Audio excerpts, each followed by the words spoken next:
Hi everyone, my name is Ankita Jain. I have secured All India Rank 3.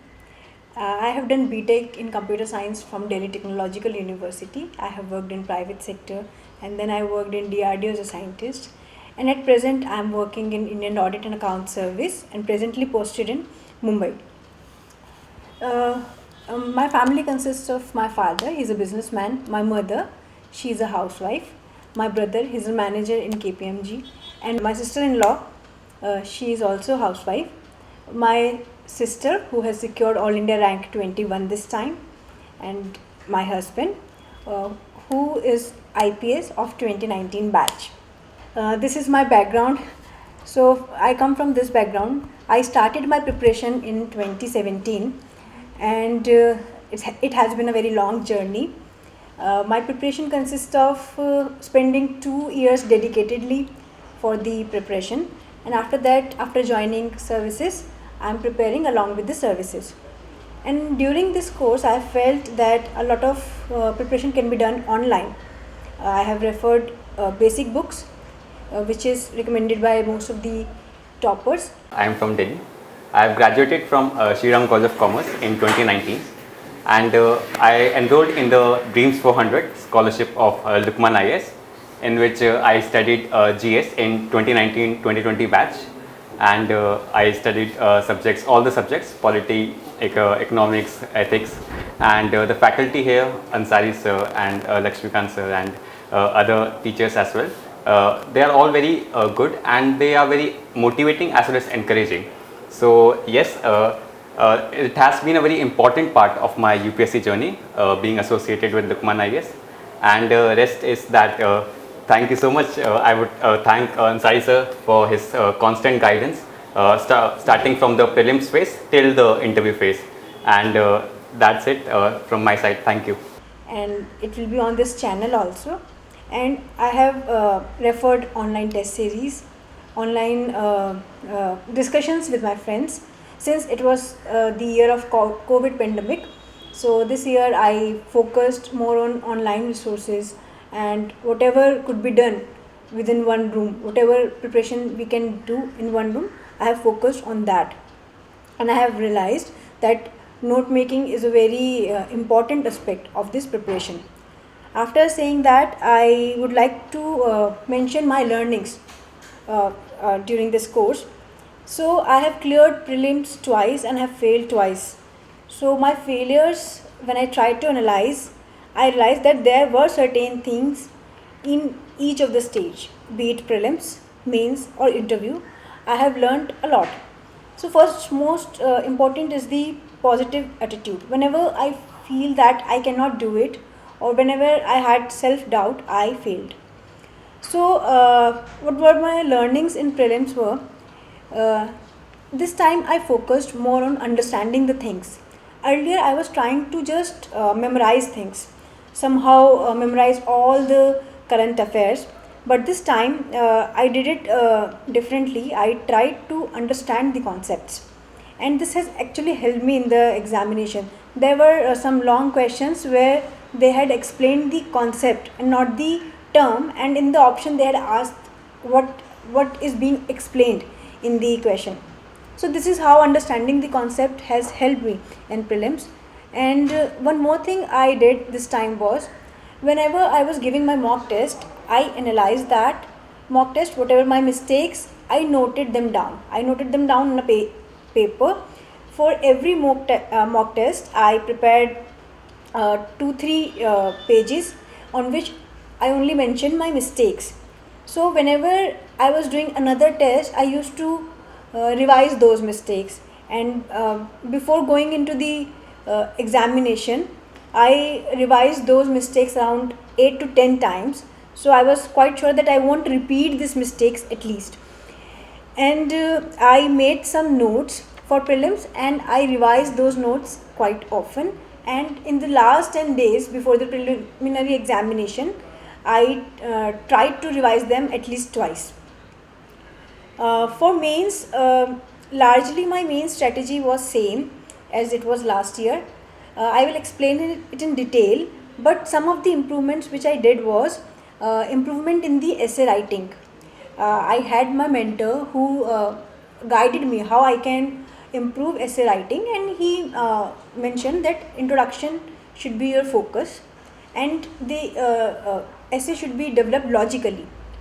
And then in the answer writings, I focused a lot in presentation and understanding the concepts, understanding what is being asked in the question, what are the different aspects of the question, and what needs to be answered. And there also I mentioned a lot of dimensions that makes an answer very holistic. And actually, in this 4 years, I did a lot of answer writing practice. Even if I was not doing even when I was not doing any test series, I used to do answer writing. And in fact, I have done a lot of test series for mains answer writing, including the optional. For optional, I think I have taken test series at least 4 times. Now coming to interview, I have focused this time on the structure of the answer, how I am giving my answer. So whenever some question is asked, it is very important to understand that question, what the intent of the interviewer. So there I realized that this answer, I have a lot of content about this answer, but I should answer it like this, in the way the person has asked. And then I picked some keywords from the questions, and I tried to incorporate them in my answer during the interview. And this time, another thing which I think has helped me was the confidence. I went with the confidence that I'll do good, and I'll do it with no guilt and no fear and no regret. Even if I don't know anything, if I can't answer many questions, I'll say it's okay, I don't know, I'll read more about it. That's very human thing. You don't it is very difficult to know everything, so it is fine if you don't know 2 or 3 questions in interview. Now coming to the detailed strategy of mains, I'll take it exam wise. For essay, I have already mentioned the introduction is very important and it should be logically developed. It is not necessary to write quotes in every essay, or write it it is not necessary to write in both the essays. You can write quote in one essay, or you can in fact skip the quotes, but your essay should be very logical and it should have some content. Now coming to the GS1. In GS1, I tried to cover all aspects. For example, if some question is asked about women, then I tried to see whether this question can be answered from different aspects, whether there is some historical reason, whether there is some cultural reason, economic aspects, some political aspects. In that way, I tried to answer the GS1 questions and society related questions. Coming to GS2 questions, in that I focused a lot on facts and committees. It is very important to write both the sides in GS2 and also in GS3. GS2 and GS3 are the dynamic portions. In these papers, you should focus on facts, committees, some new current affairs, new developments, and also you should try to make your conclusions and your introductions catchy. They should attract. Introduction should tell the examiner that you know the answer, and conclusion should be little different. It should say that you have done something different in the conclusion. Sometimes I used to close my conclusions with some scheme or some catchy phrases from the news. Like that, I used to close my answers. And in GS4, I worked a lot on my introductions. In my introductions, I made it, after reading your introduction in GS4, the examiner should feel that you have a lot of content in this particular question, in this particular subject. And then while answering them, I used to include a lot of examples, and I tried to make it I tried to cover it from many aspects and make it very comprehensive. And one thing in GS1 and GS2 and GS3, I tried to answer mostly in points. But in GS4, I didn't restrict myself. I focused more both on more points and as well as on paras. So whatever was logical, what was the demand of the question, I answered those questions accordingly. And in mains, I think I have said this earlier also, making notes is very important. uh, how many times you are able to revise depends on how concise and how crisp your notes are. So make them very crisp, so that even just before a day before the examination you are able to at least revise the facts. So there's one little strategy. I used to note down facts separately, and then I used to revise facts just before the examination. And you can also prepare short notes for the revision in the end. Now how some people ask me that I have managed my time very efficiently since I was in training, and now since I was posted also, uh, then also I have prepared for the examination and cleared it. So my strategy is something which has suited me. I would say that you also should develop your strategy according to yourself. I have for 2 years I have dedicated my 2 years just for this. So if I say that in this four, after studying only for 4-5 hours I am able to secure rank 3, it would be wrong.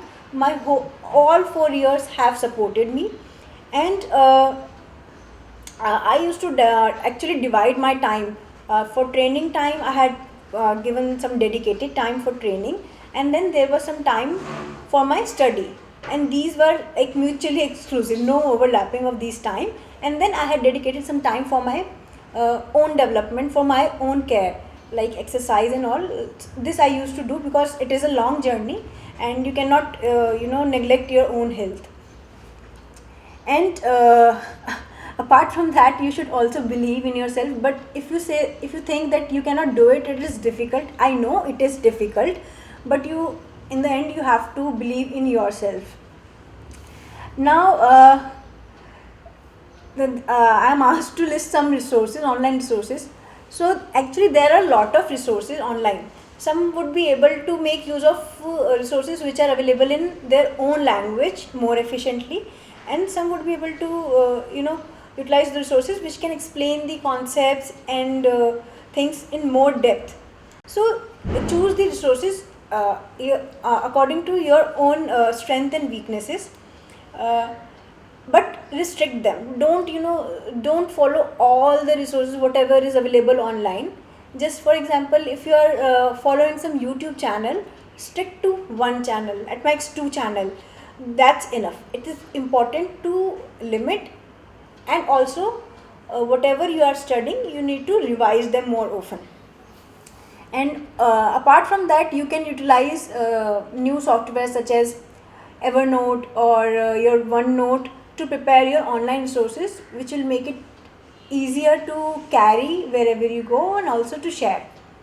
And you can do online discussions, telephonic discussions also, especially during the COVID pandemic. Now, some people ask that when should we start answer writing? I'll say start quite early. So if you are like 3-4 months into the preparation, then start trying to answer the questions. First, what you have to do is read the question, try to understand from which area the question is being asked. Then try to divide the question. How many aspects are asked? And then in those aspects, try to answer those aspects quite holistically. If there are 3 parts of one question, then try to give 4-5 points in each part. So that will make your answer very comprehensive and holistic. And also your answer should be very logical. Some people say that whether we should go after diagrams or whether we should stick to the flow charts and all. I have not done a lot of diagrams in my answers, because I feel that when I'm writing logically, it becomes difficult to break whole momentum and go for drawing the diagrams. Wherever it was required, where I felt that I can express more by making a diagram, there I made diagram, but there was no hard and fast rule for me to make a diagram. Next, I would like to talk about what should you do and what you should not do. So first and foremost, you should do notes making is essential for your prelims, interviews, and mains. For everything, note making is very very important. I cannot stress it enough. You will get notes in the market from toppers also, you will get, but if you are making your own notes, that would be very very helpful. Sometimes I referred notes made by my friends or my family, but I did one thing. From those notes I used to make crisp or the concise notes also, so that I can revise them more often. And you should be very disciplined whenever you are if you don't want to study, please don't study. But when you are saying that I want to study, then give your whole heart and soul to that time. Your study should be very qualitative. If you are giving 10 hours a day for 6 days, then it is okay to take a break on the 7th day. But if you are not studying for 6 days, then 7th day break doesn't make sense. So you should be very disciplined in your approach and plan everything beforehand. So I used to make long term goals, and I used to break them in short term. I give you an example.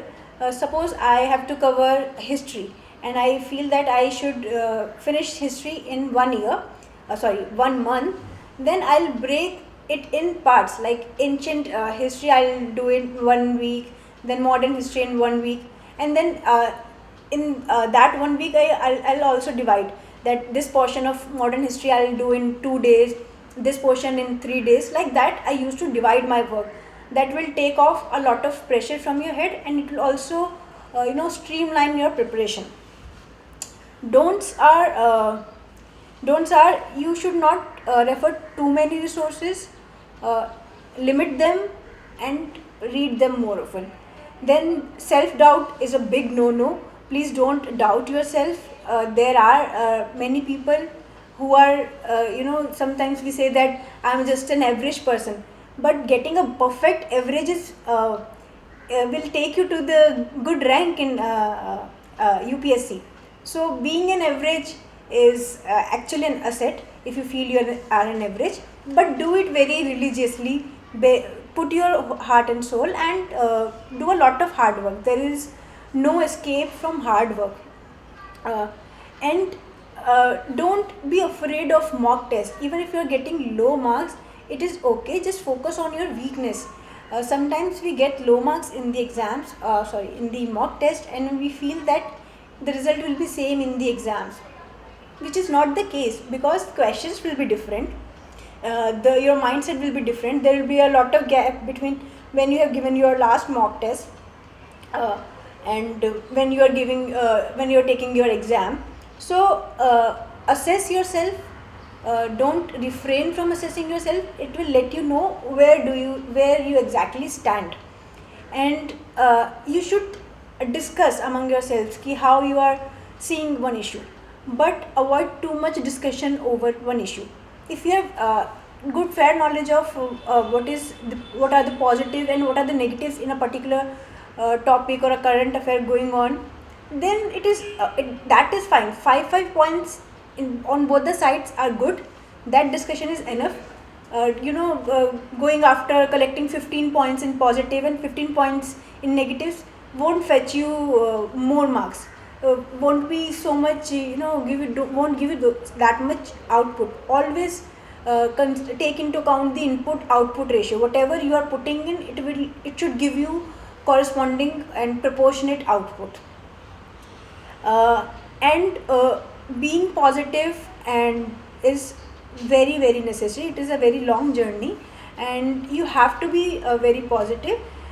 Adopt some good habits, invest in your hobbies, and read something, do something meaningful, be in connection with your family, spend some time with them. When I was away from my home, I used to spend at least half an hour talking to my family and half an hour sometimes talking to my friends. So that is also very important. We sometimes don't realize this thing, but this is some aspect which will help you subconsciously. You should give mock test. I have taken many mock tests, and I have taken many mock interviews. This time I refrained from taking too many mock interviews because I felt that I was not getting the kind of feedback that will help me. And also I was I was okay with my strategy. So this time I took around 4 5 mock interviews, and I had little time. I had time constraints also. And uh, uh, mock test for mains I couldn't take more this time because I was affected with COVID. But I have taken a lot of mock tests earlier in the past 3 years. In my past 3 attempts, I have done a lot of practice of mock tests and mock for both prelims and for mains. So please don't refrain from them. Mm. And do I have presence on social media? I don't have much presence on social media, but yes, now I will be joining. uh, I have presence on some platforms which I felt would be helpful for me. For instance, I am on WhatsApp because sometimes we share our notes through WhatsApp, and sometimes we discuss through WhatsApp. So this is the social media presence. This was my social media presence, but yes, I will be joining more platforms soon. Some one more question which many people ask is, should we join coaching classes? I think that is totally your call. You should assess what are your abilities and what is your requirement. I took coaching classes for 2 subjects. I took for GS2, and then because it was very technical, and that time when I started, I had little idea about it. I am from a science background, and then I took classes for philosophy optional because I had it was very new subject for me. By GS2 I mean polity and governance and IR. I took classes for this and for philosophy, but I have seen people who don't take classes and they are able to do it. My own sister, she has not taken any classes. She has secured rank 21. That is because she had someone to tell what you should do. She had notes. She had everything. So if you are if you can understand concepts on your own, and if you are access to these notes, and you have someone to guide you. I had my husband also to guide me. So they and my friends, and these people guided me which books you should read, and how you should approach them. So if you have someone who can tell you about this, if you can figure out how to do it, then you may go ahead with the self study.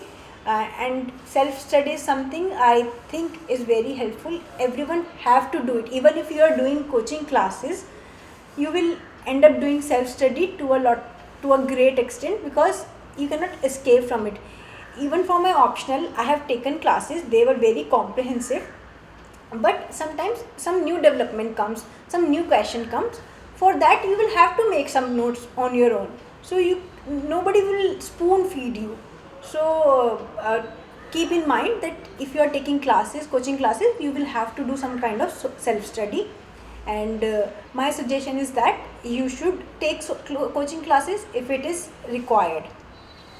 And if it is not required, if you can do it on your own, then please go ahead with the self study. My last advice to you would be to stay positive, believe in yourself.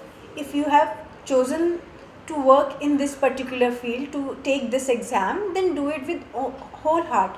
If you do not want to do it, if you feel that it is a burden that I have to study for 8 or 9 hours, then please don't do it. Just try to figure out what inspires you, what is your passion, and what you really want to do, and then invest your time in that. Every profession is good. Every profession can fetch you satisfaction. So choose accordingly. What is your dream? You should choose that, and you should invest your energy, hard work, and finances in that. Then next advice I'll give you is don't stop believing in yourself. There will be a lot of times you'll face failures. Just get through it. Stay strong. When things get tougher, something like that is there. I'm not able to recall properly, but tough people should get going. You have to be tougher than the tough times, and work keep working on your weakness in whichever field you are, not just UPSC, whichever exam you are taking. I have taken GATE exam also. In that I secured All India rank 1. My broad strategy was this only in that exam. You should figure out what are your weaknesses, work on them, be thorough with them, do not repeat your mistakes. That will make you better than you were yesterday. Then I'll say there are many strategies being floated over the media from the toppers. You will find my strategy also, you will find strategy from other toppers also. Listen to them, try to see why they have done this way, and what are the aspects which are useful to you. Modify those strategies according to your needs and then work on them. If that strategy suits you completely, then you can adopt it completely. And in the end, I'd like to say that I'm very thankful to God, to my parents, my friends and family, and my support system, which has helped me through all thick and thin. I wish that you will also find such support systems in your life, and stay in touch. Let me know if you have some questions. I'll be happy to be in touch with you, and thanks for watching. Wish you all the very best. Have a nice day, everyone.